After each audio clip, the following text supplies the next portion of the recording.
হরি হরি রাধে রাধে। পুনকো শাক ভেজেছি, খুব একটা শৌখিন করে কাটিনি, আর বড়ি ভাজা দিয়েছি, আর শুকনো লঙ্কা ফোড়ন।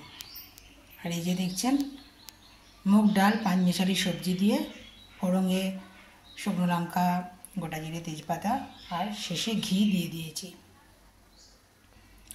হরি হরি রাধে রাধে। ভালো থাকবেন বন্ধুরা, ভালো থাকাটাই হচ্ছে সব থেকে বড় কথা। আমাদের শ্রী রাধারানী খুব সুন্দর রান্না করতেন। দুর্বাসা মুনির কাছে আশীর্বাদ পেয়েছিলেন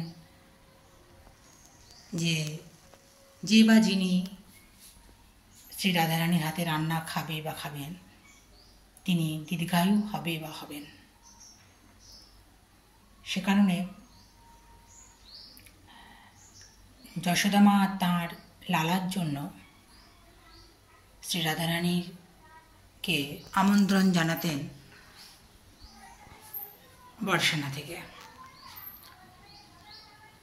যে তার লালার জন্য শ্রী রাধারানী রান্না করে দেবেন, এবং শ্রী রাধারানী আসতেন।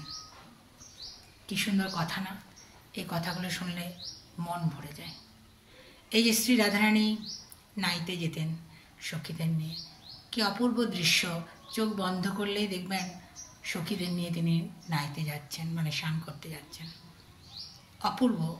এসব লীলা কথা শুনলেও মন ভরে যায়, মন পবিত্র হয়ে যায়, তাই না? ভালো ভালো কথা শুনবেন, দেখবেন মনটা কীরকম সুন্দর হয়ে গেছে। মনকে সুন্দর রাখার দায়িত্ব কিন্তু নিজের। হ্যাঁ, পুকুরে যেমন পানা এসে যায়, সেরকম মাঝে মধ্যে আসে, কিন্তু সেগুলোকে সরিয়ে দিতে হবে। ভালো কথা, ঠাকুরের কথা, ভালো কিছু গান, ভালো কিছু লেখালেখি, সব কিছুর মধ্য দিয়ে নিজের মনটাকে সাজিয়ে নিতে হবে। হরি হরি রাধে রাধে। ভালো থাকবেন বন্ধুরা।